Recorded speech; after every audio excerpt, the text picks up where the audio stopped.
Hi, I'm Dustin Abbott, and in today's episode, I'm going to be kind of covering, as they say, killing two birds with one stone here, in that I'm going to start giving you a breakdown of the image quality from the new Sigma 70-200mm F2.8 Sport lens. Also, I'll be doing a direct optical comparison to its most common competitor, in that the Tamron 70-200 F2.8 G2 lens competes on this, essentially the same primary platforms in Canon and Sigma. And so while there are obviously first-party lenses that are also competitors on both those platforms, the Sigma and the Tamron are going to be the closest in price, and I think probably the most likely to be cross-shopped. And so I'm going to be doing that comparison between them as a part of this. So because of the amount of detail covered with zoom lenses, it's not just one focal length. And so if I'm going to do this right, it's going to take a little bit of time and a little bit of work. And so I'm going to divide this into two episodes. This first episode will cover resolution. And when I refer to resolution, under that heading, I cover things like sharpness.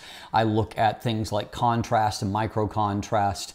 I also will examine things like vignette and distortion and how all of those things play out.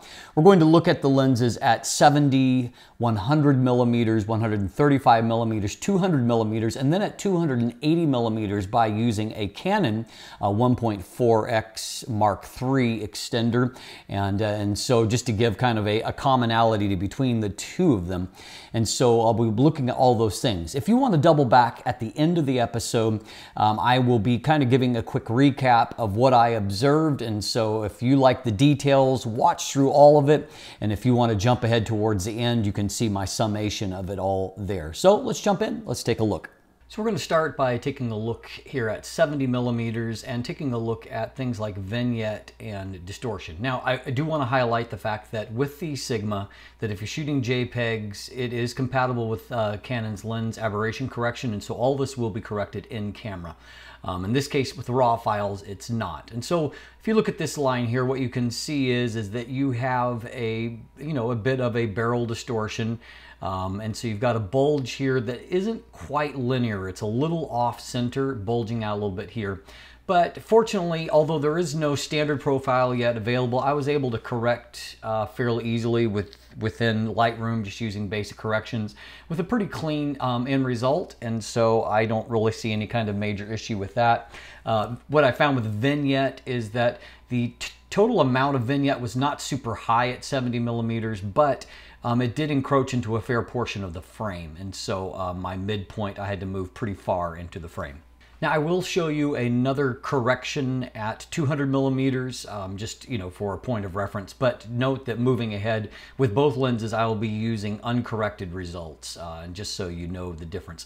So what you can see here is I'm comparing the Tamron 70-200 G2 lens on the right, and so you can see color temperature is a little bit different. I've standardized color temperature across the images, but what you're going to see is that the Tamron is maybe a hair cooler, the Sigma is a hair warmer, and maybe just a little more shade towards magenta. So anyway, but looking at the two, they're not terribly different. Now you'll also note that the two lenses didn't meter the same. The Tamron metered 1/3 stop faster. Now in this case, I think you could argue that the Sigma is maybe a little bit more accurate. Look at the histogram here for the Sigma compared to the Tamron, which shifts a little bit further back. We're going to find at 200 millimeters is actually the opposite is true. So the Tamron shows a little bit better light transmission throughout, but here at 70 millimeters, I think that it's probably not all that different.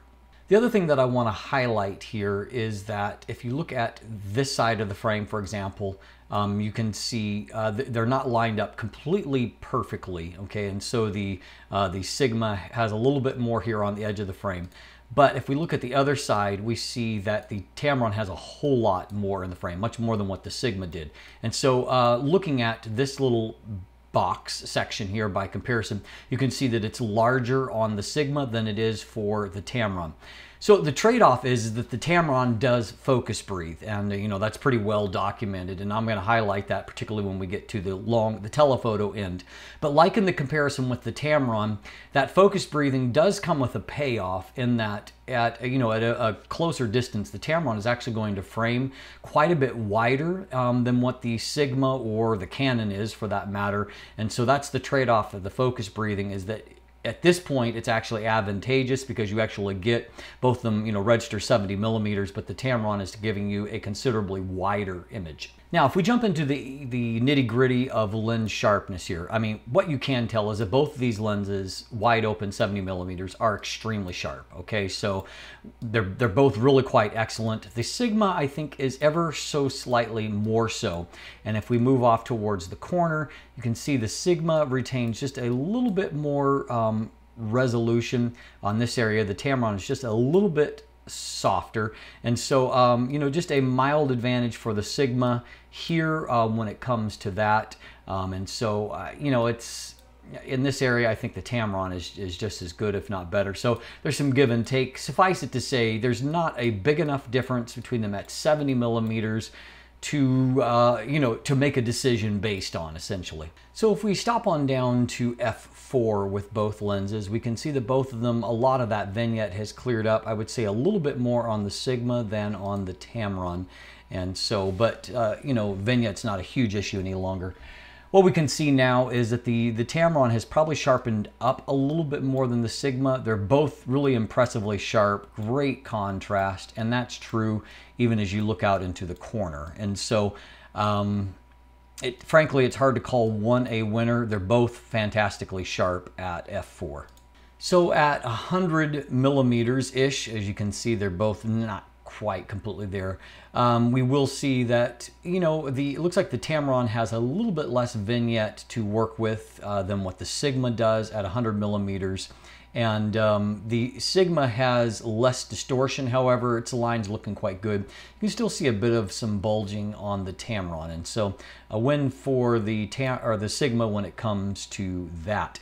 Now, looking at resolution, the middle of the frame, 100 millimeters, 135 millimeters, is really a strong point for the Tamron. It actually was quite a bit sharper than the Canon, at least the L Mark II there. And so as you can see here, the Sigma does a better job of hanging with it, but you can tell here that towards the edges, the Tamron is sharper. And so at this here, the win, I think, is pretty clearly going towards Tamron, although in the center of the frame, the difference is not as noticeable, but certainly Tamron does have a bit of a win here. Now at f4, the Sigma actually has sharpened up quite a bit. You can see the contrast is really, really great. Lots of great detail there. The Tamron also looks fantastic. I mean, these are both extremely sharp lenses. Out at the edge of the frame, they're more similar than different. I think that the Tamron still has a little bit of an edge, but it is, again, right here, I would say the Tamron is definitely sharper. But, over a lot of the frame, they're more similar than different. Probably only in the edges do we see a significant difference. Definitely see a difference up in this corner here. The Tamron looks better. And so anyway, but at 100 millimeters, we're going to give Tamron the win. Now at 135 millimeters, you can see that both of them have some fairly heavy vignette that covers a pretty big chunk of the frame. And so vignette definitely starting to creep in there a little bit. As far as distortion goes, not a whole lot of distortion, although I think there may be a faint bit of pin cushion that's showing up on the Tamron.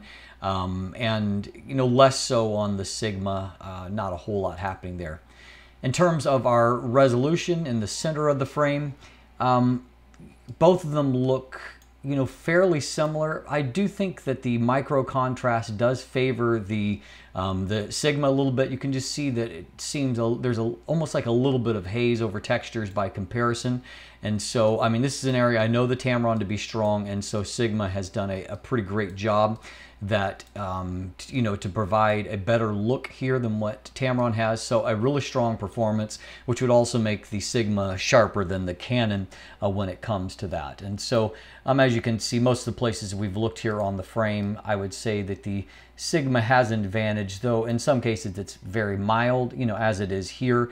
But at the same time, I do think, particularly center of the frame, that we're seeing a little bit better, you know, micro contrast and thus a little bit better apparent resolution from the Sigma. Now, if we stop these down to f4, I would say that the Tamron makes a bigger gain than what the Sigma does. You can see that its textures really are super crisp now, and it doesn't seem like the Sigma has gained a whole lot. It looked really good at f2.8, but I think if we compare, and we will in a second, f2.8 to f4, we're going to find that there really isn't a big difference between the two, whereas on the Tamron you can see that resolution has really improved there, and contrast, and so it's delivering a crisper result with a little bit better micro contrast. So once again here, let's take a look at, you know, Sigma versus Sigma here. And so f2.8 versus f4, you can see a lot of that vignette has lifted. And so, I mean, globally, the image looks more appealing. But as we look in the center of the frame, you can see what I observed in that there's, if anything, there's a mild regression. There's not really an advancement when it comes to resolution. And so, you know, the Tamron just makes a little bit bigger gain. At wide open, I think the Sigma had the edge, but to stop down, the Tamron seems to assert a little dominance there. Okay, at 200 millimeters, first thing I want to show is, you know, vignette correction, which I've done, you know, and once again, it was the same kind of thing. Vignette is, you can see that it's not like it's super dark in the corners, but what you can see is that vignette really penetrates quite deep into the frame. And so I had to not input a huge value to correct, but I did have to do extend my midpoint really deep into the frame to get an even performance. But you can see also there's not a whole lot of distortion here to correct in terms of pin cushion, which would be common at 200 millimeters. It's pretty well controlled. So I think the Tamron has a little bit less vignette here than what the Sigma does. You know, we can also see that here's the trade-off of the focus breathing on the positive end. Let's take a look at this square, for example, and you can see it's larger than what it shows up on the Tamron. If we zoom into this particular grid point here, this particular stone, you can see how much of the frame it occupies, how much it's magnified compared to the Tamron, both equal distance away, both at 200 millimeters. And so there's the reverse trade-off of the focus breathing for the Tamron, that this is where it suffers, is when you need to magnify an image. Now, in terms of sharpness, center of the frame, I think Sigma is delivering a little bit better micro contrast and a little bit better sharpness. If you come down into this area here, for example, you can see, you know, just more crisp textures compared to the Tamron. Moving off to the side where we've looked before, it's not necessarily huge, but you can definitely see, again, some of the Tamron textures are just not as crisp, whereas the contrast and the rendering of them is better on the Sigma. Look at this compared to this. And so definitely a wide open, the Sigma is the sharper lens, and I would say, looking at it, probably sharper than what the Canon is also. So if we stop them both down to f4, what we're going to find is, you know, once again, the Tamron has made some nice gains, and it's more competitive in the center of the frame. With the Sigma, micro contrast has improved, but as we move off to the edge of the frame, I mean, I think that Sigma is retaining an advantage, and you get off center towards the edge at all, and the Sigma has really picked up. It looks really fantastic across the frame. So really strong 200 millimeter performance, which I'm going to argue is probably the most important focal length of the range. In this case, I'm going to take it all the way to f5.6 so we can see if the Tamron catches up. And I think that the answer is that no, it never does get as good at 200 millimeters as what the Sigma does on the edges. Center of the frame is a different story. I mean, both of them look fantastic, and I wouldn't say that Sigma looks any sharper than what the Tamron does in the middle of the frame. But along the edges, it's a different story. And what we can see is that the Tamron is a little bit stronger on the right side than the Sigma, and the Sigma is a little bit better on the left side. So, you know, make of that as you want. Now, if we throw the Canon teleconverter onto both of these lenses. I don't have either the Sigma or the Tamron on hand. So I've reported previously that the Tamron does not report correctly with a Canon extender attached. So this is actually the Canon 1.4 Mark III that is attached. And so you can see, number one, it registers as the 2.0 or 2 times teleconverter, which is incorrect. You can also see that the maximum aperture reports is f5.6 because of this instead of f4. And you can also see, as a result of this, it doesn't meter correctly. And so metering just kind of gets fouled up. And so to equalize, I'm going to have to add a stop of light into the Tamron to help to give us, equivalent lighting. But as you can see, the Sigma, because it is supported by Canon's lens aberration correction, everything reports properly as it should, and everything meters as it should. So in this comparison, the figures are wrong up here. We've added a stop of light into this, and also it's not f5.6. Both of them are at f4, okay? So just note that we are comparing apples to apples, even if the EXIF information doesn't indicate so.